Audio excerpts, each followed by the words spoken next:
Welcome to the Northwest Kidney Center's 2021 Hope Builders Livestream.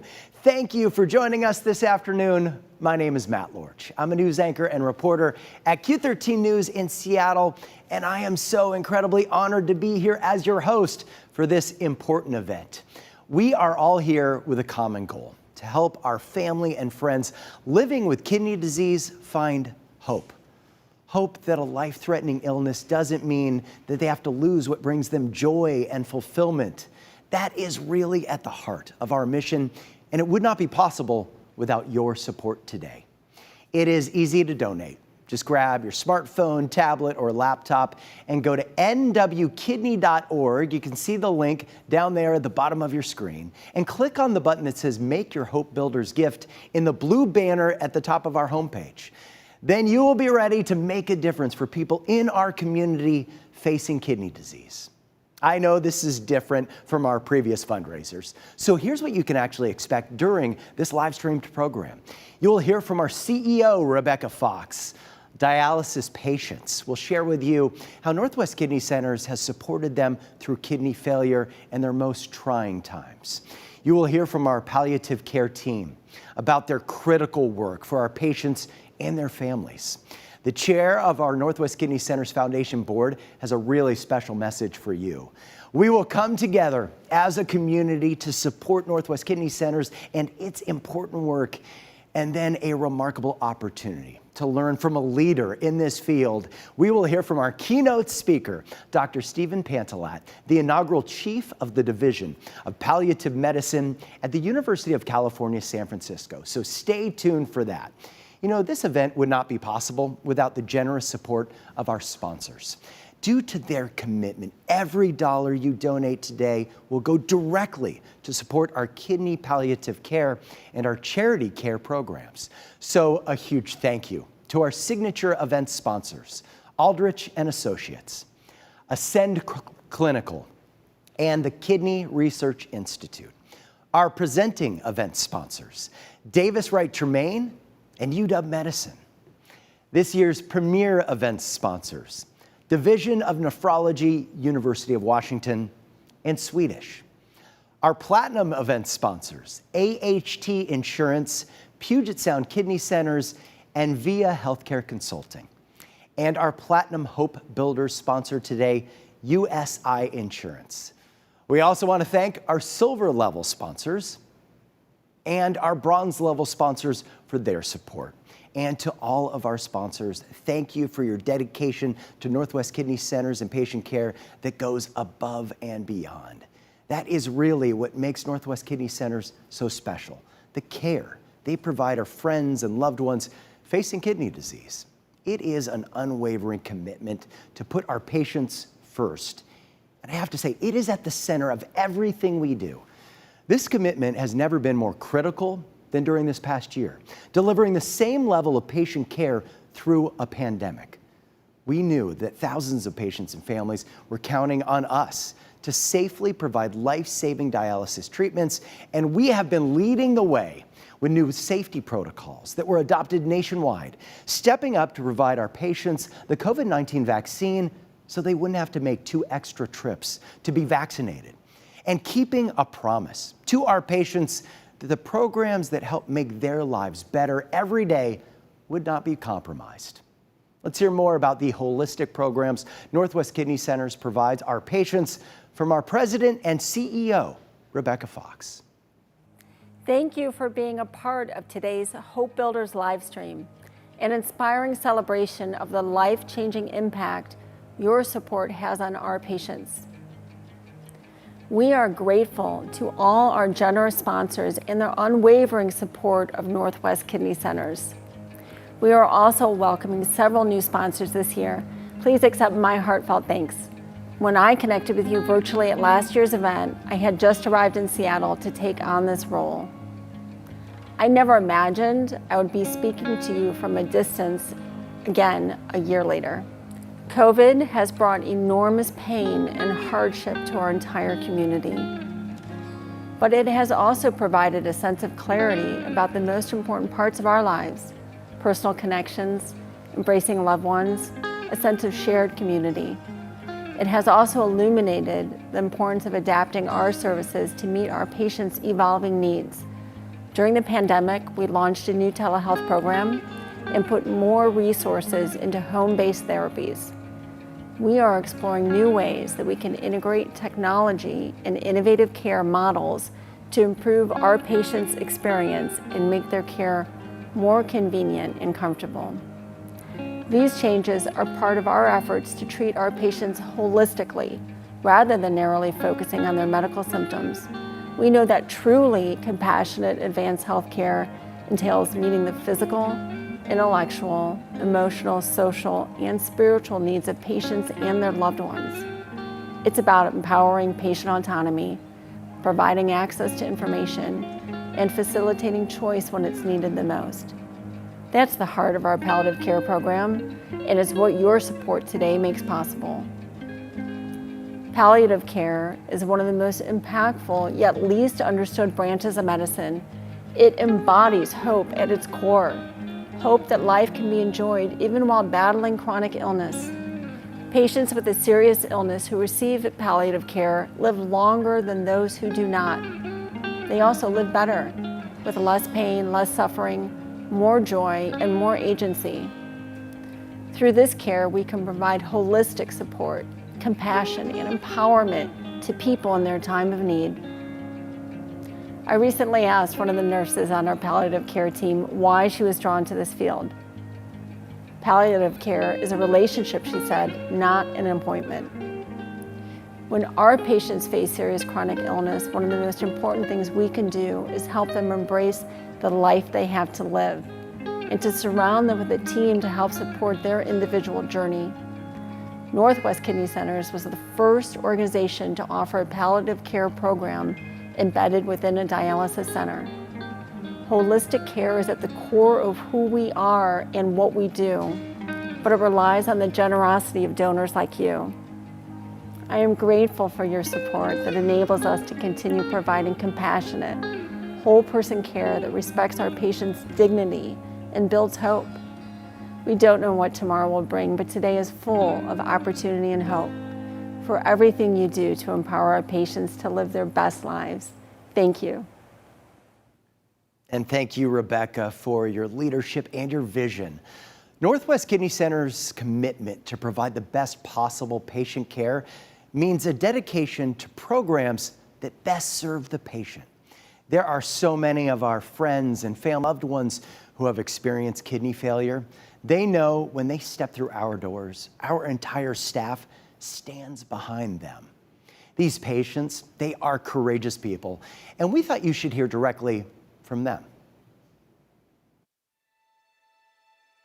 I was diagnosed with diabetes at 9 years old. The high and low blood sugars took a toll on my kidneys. I was 28 years old and I had a bladder infection and I was diagnosed with kidney failure and I was in the hospital within the next 24 hours. I couldn't walk from the bedroom to the bathroom, and it was the worst feeling in the world. When your kidneys break down, everything goes out. You can't do nothing. And dialysis helps me to get all that back, get my life back. Y sí me ha ayudado mucho en lo personal, sí me ha ayudado mucho a mí estar bien con mi familia y cambiar unas cosas que no hacía antes. It allows me to spend time with friends. It allows me to still be a part of my church. It makes it possible for me to be independent. ដែលខ្ញុំបានទៅលៀងជាមគឺជួយច្រើនក្នុងការធ្វើឲ្យអាយុជីវិតរបស់ខ្ញុំនឹងធ្វើដំណើររស់រានមានជីវិតដំណើរល្អប្រសើរបានហេតុដូច្នេះបានខ្ញុំទៅលៀងឈាម I am incredibly grateful for dialysis. This saves my life. Without it, I wouldn't live very long.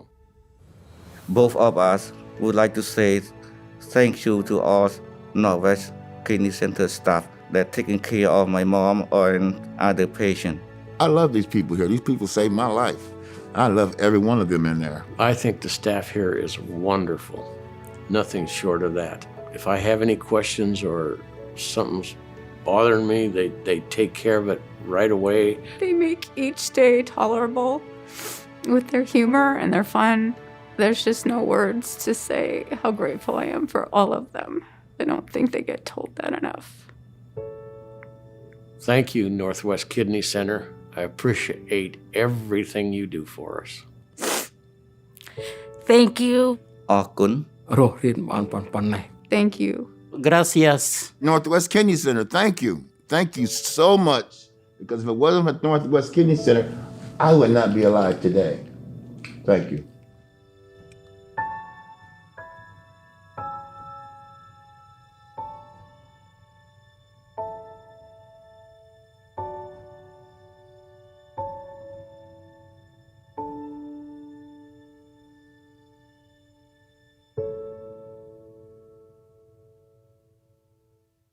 Wow.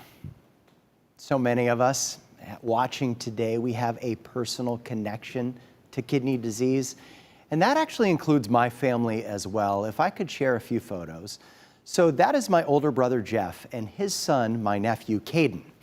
In 2013, Jeff had not been feeling well, so he went and saw his doctor, who did some routine blood tests. Well, later that day, his doctor called him, told him to go to the emergency room. His kidneys were failing. He had 8% function. Turns out he had a genetic condition called Alport syndrome. That's how he learned about it that day. Well, within a month, Jeff was on dialysis, 10 hours a day for 18 months. Thankfully, we found a match, who happened to be our younger brother, Jordan, who you can see right there in the middle. And let me go to the next photo, because this right here, this is the day of the transplant. That is Jeff on the left, the recipient, and Jordan on the right, the donor. The transplant, it was incredibly successful. Doctors believe this kidney may serve Jeff for another 30 to 40 years, and they are both doing great. That is Jeff and Caden on the top, doing what they love, spending time together, fishing. Down below, that is Jordan, the donor, doing what he loves, running marathons, and you can see his two sons doing what they love, sticking out their tongues in photos. I have to say, we had the best possible outcome. But I also recognize for many people facing kidney failure, there are often other serious and complex health considerations. Well, thankfully, patients at Northwest Kidney Centers are able to connect with a specially trained care team who bring comfort to families during a challenging time. The palliative care team assists patients with everything from pain and depression to insomnia and mobility issues. They also help patients with decisions and advanced care planning for the end of life. These are difficult conversations, but critical ones for every family on this journey. And here is a look at the transformative work the palliative care team is doing every day.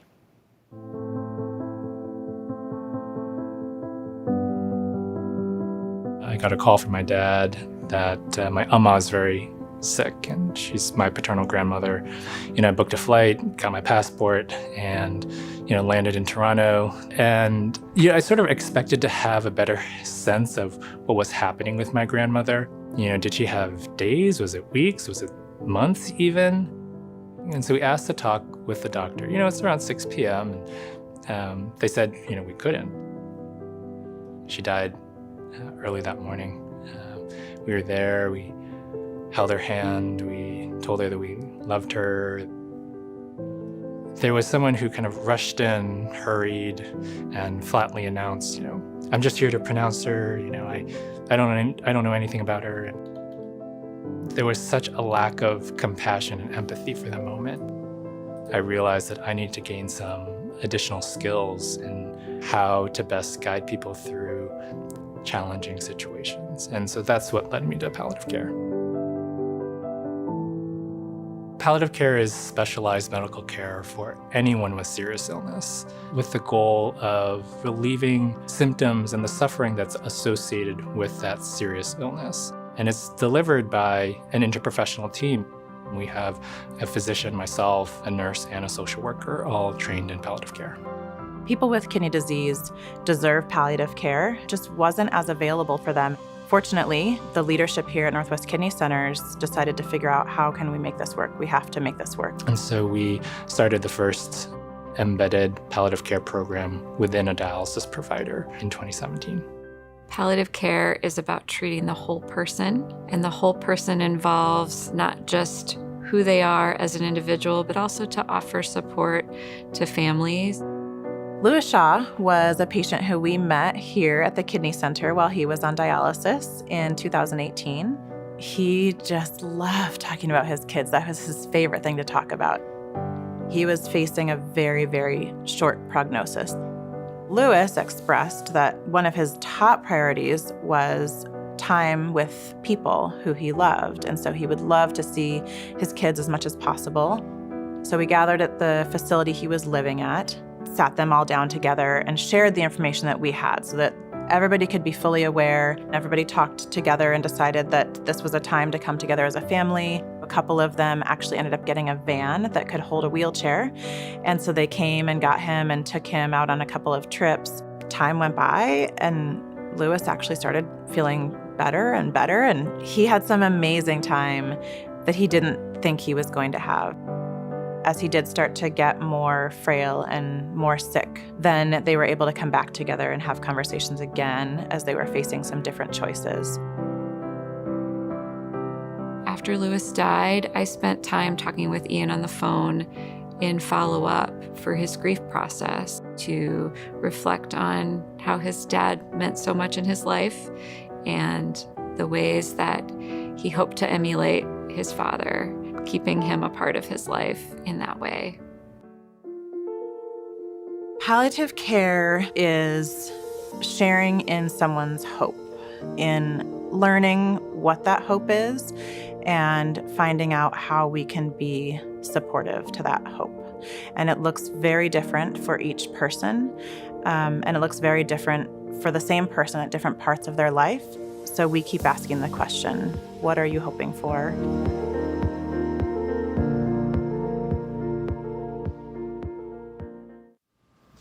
And Russ, when you get settled in, we'll roll it. You're ready.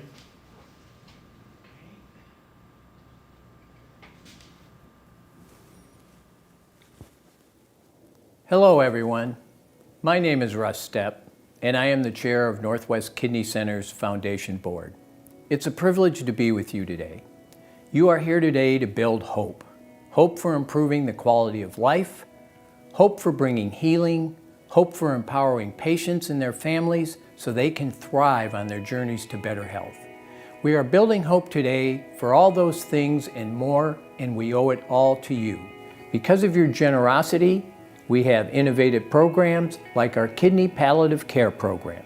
Northwest Kidney Centers is the first dialysis organization in the nation to offer this service as an embedded program for their patients, and there is absolutely no cost to our patients to receive this specialized service. It is funded 100% by your compassionate support. Your gifts today will also strengthen the safety net that ensures anyone can receive kidney care, regardless of their ability to pay. It doesn't matter who you are or what your background is. You never know when your health could take a life-altering turn. This is true for me. Polycystic kidney disease, PKD, runs in my family. Both my father and brother were diagnosed with this genetic disease. Both of them ended up needing dialysis to stay alive. Since PKD is inherited, I knew there was a strong possibility I would face the same prognosis as my father and brother. My kidneys would become enlarged, develop cysts, and eventually stop working. Thankfully, I received a kidney transplant in 2008, which fully restored my kidney function. My nephrologist, Dr. Cyrus Christ, encouraged me to get involved with Northwest Kidney Centers, first as a Foundation board member and Discovery Gala co-chair, and now as the chair of the Foundation board. I am so proud to be a part of Northwest Kidney Centers. Its mission to promote the optimal health, quality of life, and independence of people living with kidney disease encompasses so much more than dialysis. Education, research and innovation, home care, palliative care, support for transplantation, and more. Your gifts will ensure that our patients can fully focus on their care rather than worrying about how they will pay for it. Today, together, we have an opportunity to make a powerful and lasting impact on patients with our gifts. Please dig deep and give generously, and know that we are all incredibly grateful for every one of you. Thank you. And thank you, Russ, for your leadership and commitment to this work. We all just want to be there for more patients and their families, like the Shaw family. We want to make sure we have the funding to provide these programs to our patients at absolutely no cost to them or their families. But we can't do that without you. So this is the time of the program that we turn to you. We have a fundraising goal today of $260,000. I know with your help that we can make it happen in this important moment. And we are going to start our giving at $5,000. And we are so incredibly honored to have a generous lead donation at the $5,000 level from a friend of Northwest Kidney Centers. The impact $5,000 can make, it can help us expand the palliative care programs at our 20 clinics. Who else can join us at the $5,000 level or any level that is comfortable for you? We are seeing donations pour in this important moment. I see Bob Homchick. He just came in at $1,000. Thank you, Bob. Keep those donations coming. We're going to make a difference. And with that said, our next level of giving, $2,500. A big thank you to Faye and Herman Sarkowski, Rick and Janine Graves. Rick is a former trustee. Brian Ritter and Interior Wood Products, also at $2,500. And Russ Stepp, who we just heard from, our chair of our foundation board. Thank you to Russ for your $2,000 donation. All right, let's check the progress bar. Once again, our goal for this event is $260,000. You can see it right down there at the bottom of your screen. We are approaching that all-important $200,000 level. Help us get over that benchmark. Help us reach our goal of $260,000 for this important fundraising event. Our next level of giving is the $1,000 level. A big thank you to Rebecca Fox, our CEO, at $1,000. Thank you, Rebecca. John and Kathy Hsu, thank you. Mark and Kelly Ostro. Mark is on our board of trustees. Thank you. Doug Ross and Claudia Sanders. Doug is also on our board of trustees. Dr. Anne Marie Dooley, medical director for our Bellevue Clinic. Thank you to you. Dr. Sherry Morris and Reed Harris, also at $1,000. Dr. Catherine Treat, Melita and Mustafa Ahanchi, thank you. Gary and Catherine Byland, thank you, thank you. Catherine, of course, a former foundation board member. Dr. Paramita Mukherjee with an $1,100 gift, thank you. You know, you can give at a level that's comfortable for you. There is a custom amount, so she came in at $1,100. Cheryl Landis, longtime former employee at Northwest Kidney Centers, thank you. Toshiko Sunahara, thank you for your gift at $1,000. Wow, this is incredible. Look at these $1,000 donations pouring in. You are making it happen for our friends facing kidney disease. These donations just keep pouring in. And with that said, we are going to move on to our next level, which is $500. And Colette Bullis, longtime volunteer and donor, just joined us at $500. Thank you, Colette. Cynthia Flash, I've been seeing you in the chat on YouTube. Cynthia, thank you for your gift at $500. Pat Gayard, Dr. Timothy Dellett, also at $500. Dr. Lisa Florence, thank you, former board chair. Board of Trustees Chair, thank you. And Doctors Ann O'Hare and Rudy Rodriguez, all at $500. We are making it happen. Thank you, thank you, thank you. Also at $400, I see Dr. Lee Hickok and Sharon Loomis, thank you. Dennis and Melissa Johnson, thank you. G. Hobart and Joanne Stebbins, thank you for your gift of $400. We have some $300 gifts as well. John and Jen Brenner, thank you. Jen is on our Board of Trustees. Christy Godrow, also on our Board of Trustees. Thank you. Danielle Plancich on staff at Northwest Kidney Centers. The staffers are getting in on the generosity. Thank you. Andy Voorhees, also on staff. Thank you, Andy. The team at GA Creative, thank you for your $300 gift. With that said, let's check the fundraising progress bar once again. We went over $200,000. Yes, yes, your generosity, it is paying off. We just hit that very important benchmark. Keep it coming. Once again, our goal for the event, $260,000. I see Dr. Michael Kelly at $200. Thank you. I see Karma Bass at $200. Thank you. David Hilgers at $300. Thank you. All right. Let's move on to our next level, the $200 level. To let you know the impact, a $200 donation, that provides free education classes for patient and family members. And we have more donations pouring in. Bob Walerius, Tammy Sadusky. I see Dr. Rex Ochi. I see Dr. Yoshia Hall. Doug Seto, a former foundation board member, thank you. Joyce Jackson, thank you. Jane and Dan Pryor. Hi, Jane. Hi, Dan. Thank you. Tammy Graves, another foundation board member. Clint Randolph, another former board chair. I see Jason Lawrence coming in. I see Mary Lewis coming in. I see Diane Lawson, thank you. Wow, keep those donations coming. You are making a difference. You're making it happen. You are supporting more people right here in our community, our friends and our neighbors facing kidney disease. All right, our next levels of giving, it all makes a difference. The $100 level and the $50 level. Please give at a level that is comfortable for you. As I said, it all makes a difference. Know this, your donation, it's gonna make an immediate impact for people in our community facing kidney disease. Let's talk about that. The impact $100 can make. $100 covers 60 days of nutritional supplements for a patient.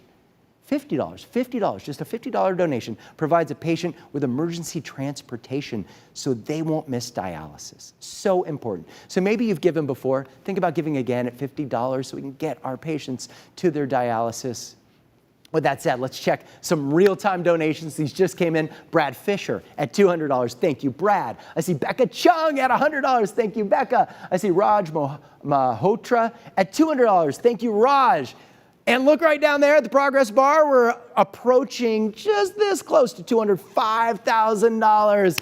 Wow, you are making it happen. We've gone over $200,000 during this live streamed event. Keep those donations coming in. You have all just done something absolutely amazing. I have to say, as somebody who's invested in this work in this community, it is so inspiring to see our community come together and give so generously to support these vital patient programs. By the way, if your employer matches charitable donations, Microsoft, Boeing, Google, Starbucks, to name a few, go to them. Tell them about your generosity, and you can double your impact for patients. All right, now on to the keynote speaker, who is an internationally recognized expert in palliative care. Dr. Stephen Pantelat is the Cates Bernard and Hellman Distinguished Professor in Palliative Care and the inaugural Chief of the Division of Palliative Medicine at the University of California, San Francisco. He is also the author of Life After the Diagnosis, expert advice on living well with serious illness for patients and their caregivers. And Dr. Pantelat and his team at UCSF are featured in the Oscar-nominated Netflix documentary Endgame. So it is really no surprise. Dr. Pantelat wanted to start his talk for you with a dramatic scenario. You're on a plane, flying at 36,000 feet. You're sitting back, wearing your mask, reading a book. When suddenly the plane drops 10,000 feet. You look out the window and there's an engine on fire. You're in a panic and you think, I'm gonna die. That's what it's like when you get a serious illness diagnosis. When the doctor says, you have cancer. The test shows that it's ALS. You have kidney failure.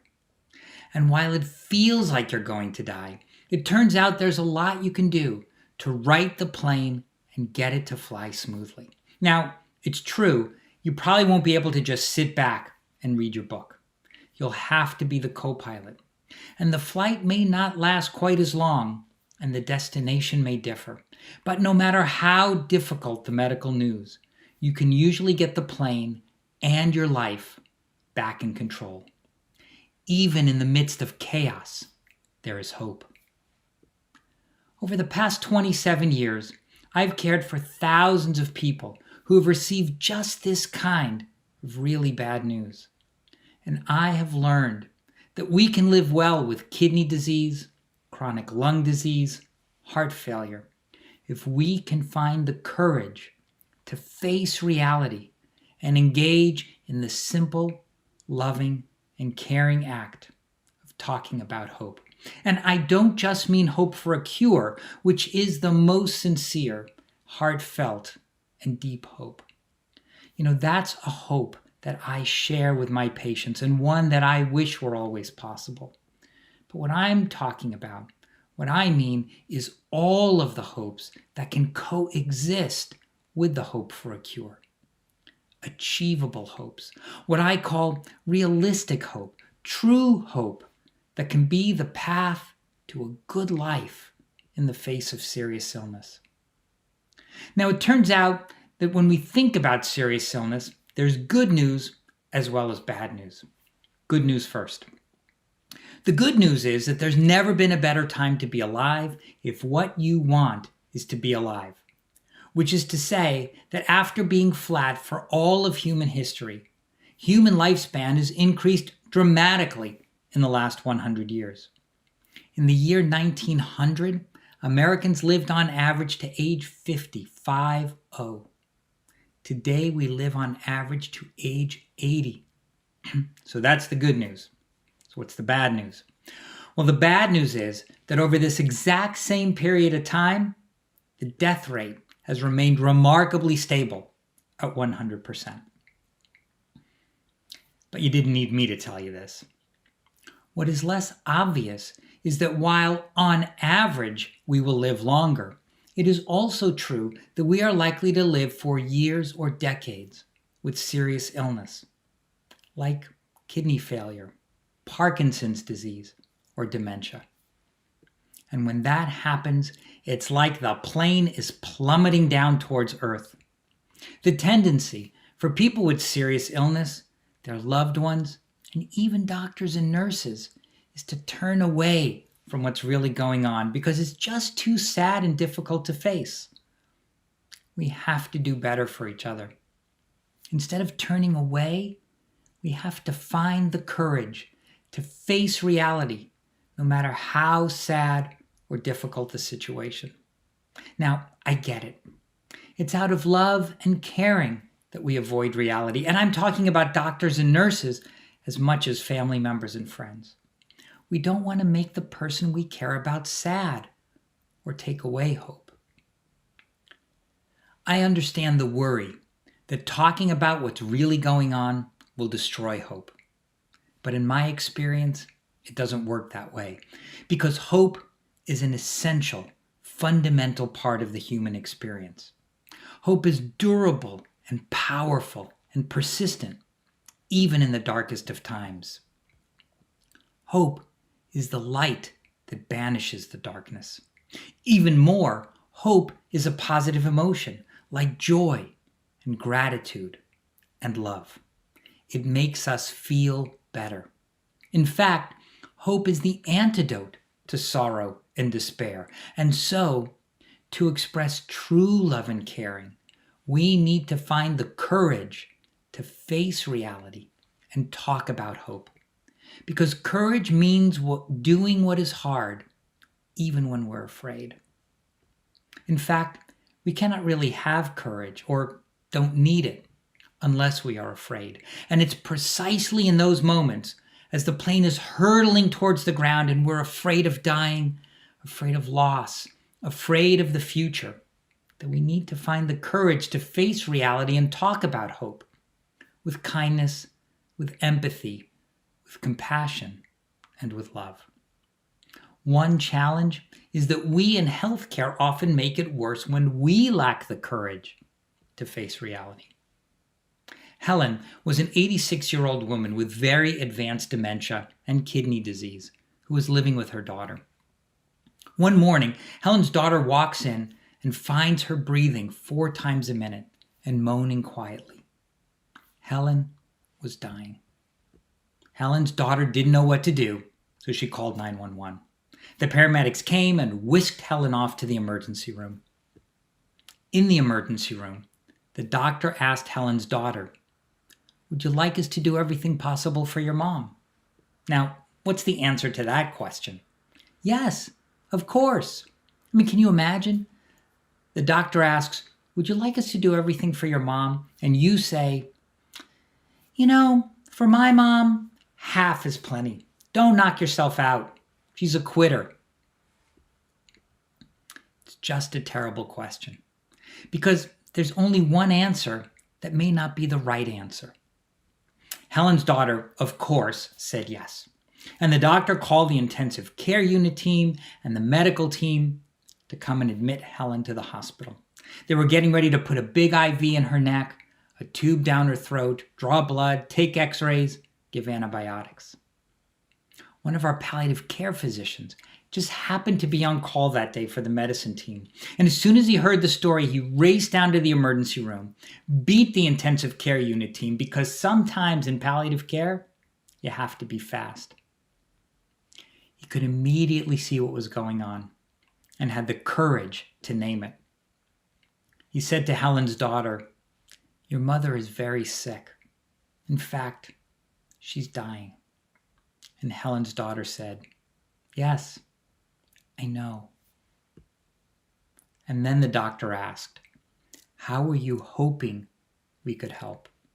There's the word, hope. How were you hoping we could help? And Helen's daughter held up a bag. She said, "We brought new clothes. We want to dress her in new clothes for her journey to the next life."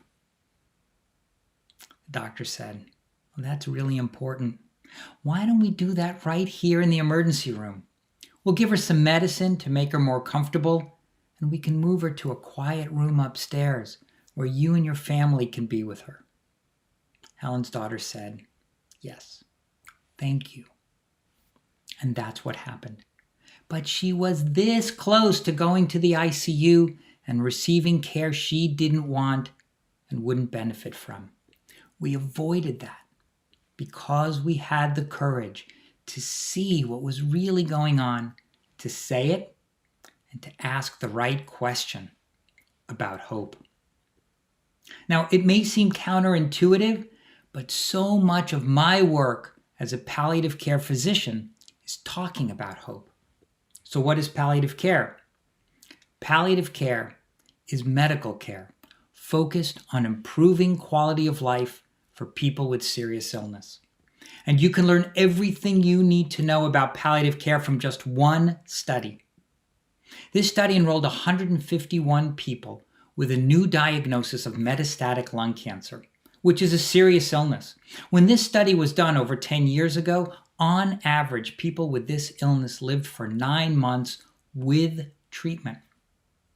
All the people in the study received state-of-the-art chemotherapy, and then half of the people were randomly assigned to receive palliative care in addition to and alongside chemotherapy. So what did they find?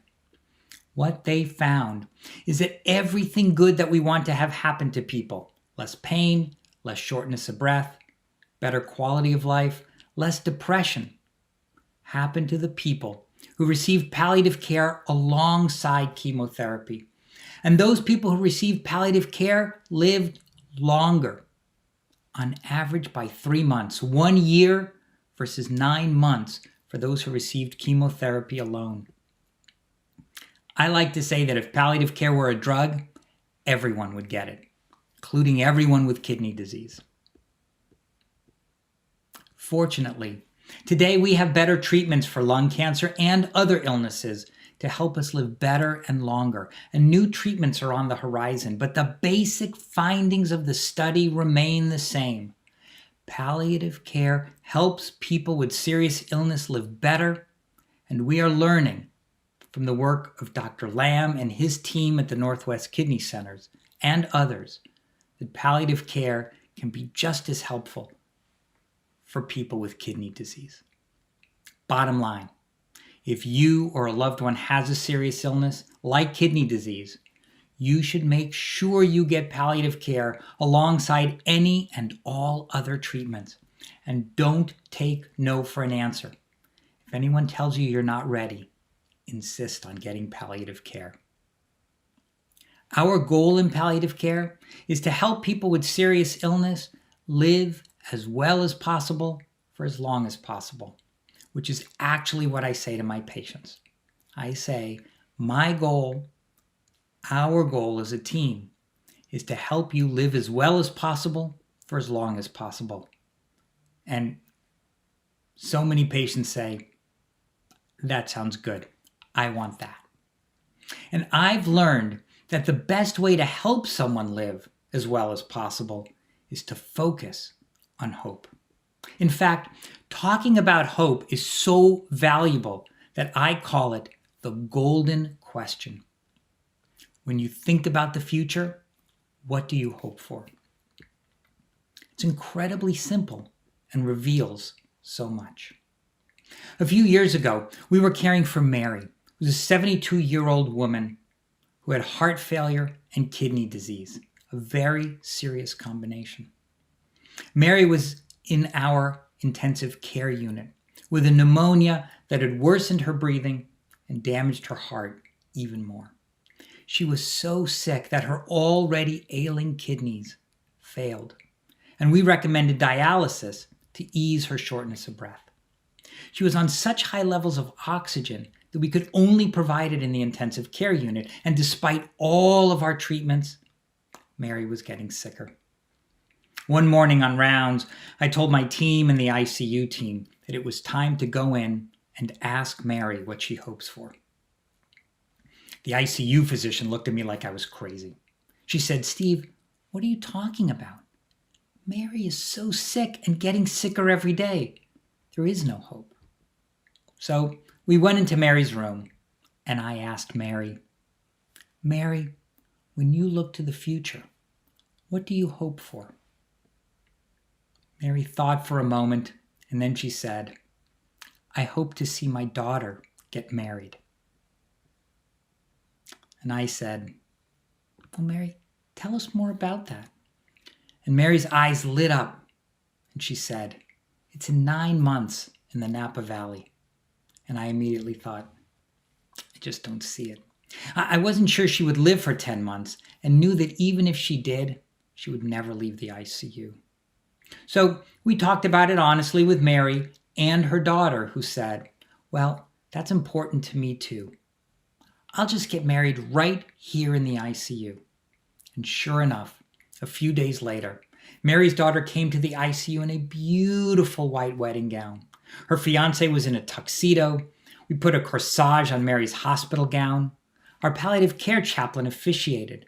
There were family, friends, nurses, doctors, respiratory therapists. Not a dry eye in the ICU. And it was beautiful.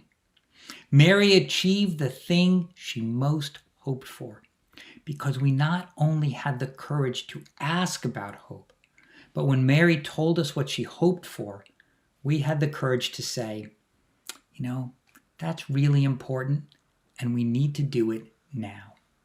Because it's easy in that situation to say, "Oh, I hope so too." And what would Mary think? She would think that she's going to make it, when I mean the exact opposite. And I would submit to you that if I let Mary think she's going to make it when I think she won't, then what she has is false hope, not true hope. And in the end, false hope is no hope, because it's not based in reality. And you might wonder, well, what's the harm of a little false hope? Let her believe she's going to make it. The harm is that we squander our time, perhaps pursue and accept treatments that are more likely to hurt than help. And most importantly, that we miss the opportunity to achieve what is possible. We, all of us, have to be in the realistic hope business, the true hope business. Because while we may not be able to achieve all of our hopes in the face of serious illness, there are many hopes we can achieve. Finish a degree, visit our hometown, write a book, make a quilt for our as yet to be born grandchild, and know that we can experience joy and gratitude and love even in the face of serious illness. If we talk about hope, we can achieve the goal of living long and living well.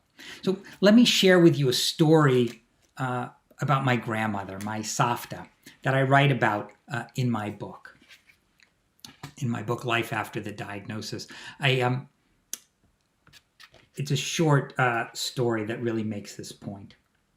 My Safta used to sign birthday cards with the wish that you should live to 120. Moses lived to 120. And a traditional birthday wish is that you should have a long life like Moses, the greatest teacher and leader of the Jewish people. But as she got older, my grandmother changed it just a bit. In Hebrew, she switched just one letter, and the change in meaning was profound. Rather than writing, live to 120, she wrote, live to 100 like 20. Live long and live well. My Savta understood that a good life is even more important than a long life. She lived that saying and declined chemotherapy when she was diagnosed with lung cancer at age 93. Not all of us will live that long, but we can all live that saying by living well. My Savta was very wise and sweet. After my Savta died, my aunt was cleaning her room and found 10 pounds of chocolate stashed in drawers around her room. At my Savta's funeral, I said, I now know why my Savta was so sweet. Because if you are what you eat, my Savta was 90% chocolate. When our time comes, we can hope to land the plane gently. Too often in medicine, we ignore the fact that all planes must land, that all lives must end. We think we can just fly the plane around and ignore the fact the fuel gauge is going down. And then suddenly an engine goes out, and we just keep flying around until finally we run out of fuel and the plane crashes and burns to the ground. How much better to savor the flight and, as the fuel runs low, to land the plane gently. How can we do that, even in the face of serious illness? By having the courage to face the reality of the situation and to talk about hope, all our hopes. Because at any time in our lives, we must remember that hope makes us who we are. That our hopes remind us of what is most important to us, and that hope endures. Thank you very much.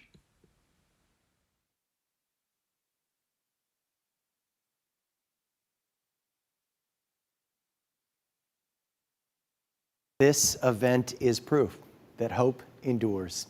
Thank you, Dr. Pantalat, for sharing such inspiring stories and your words of hope. And while you were listening to him talk about palliative care, you were also doing the work. You were donating to our palliative care team. I want to read some donations that came in during that keynote address. At $1,500, I see Dr. Dan Lamb, thank you. At $1,000, I see Beth Meidinger, thank you. I see Daintree Price at $1,000. Also, George Ward, Jim Liming, PJ Bowser. Dennis Johnson gave another $1,000. He donated before. Dennis came back and donated again. Thank you, Dennis. At $500, I see Sanjit Reddy, Glenda Roberts, Brenda Warm, Todd Maringan, Freya Nula Carmack, thank you, and Lou De La Garza, all at $500. And it's Fia Nula Carmack. I apologize that I mispronounced your name. At $300, I see Bino Friedman and Dr. Jonathan Himmelfarb. Thank you to both of you. Also at $200, Nathan Appleton, and $150, Marla Levy. And that is just some of the incredible donations that poured in during our keynote speech. By the way, we have now topped $211,000. We are on our way to our goal, thanks to you. It doesn't end here. The hard work continues. Spread the word. Share about this event on social media, and you can help us reach our goal of $260,000. And with that said, let's take another moment again to thank our event's signature sponsors who made this event and helped us make it happen. Aldrich & Associates, Ascend Clinical, and the Kidney Research Institute. And our event's presenting sponsors, Davis Wright Tremaine and UW Medicine. So on behalf of Northwest Kidney Centers, thank you. My name is Matt Lorch. I appreciate you joining us today. Thank you for your incredible generosity and support. With that said, I hope to see you in person at the Discovery Gala Saturday, October 9th. At our new venue, the Hyatt Regency Seattle. I will be your proud auctioneer once again. It is going to be a truly memorable night as we come together as a community and from all of us here at Northwest Kidney Centers. Thank you. This has been amazing. You made a positive impact on this day. And with that said, be proud of what you did and have a great afternoon.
you.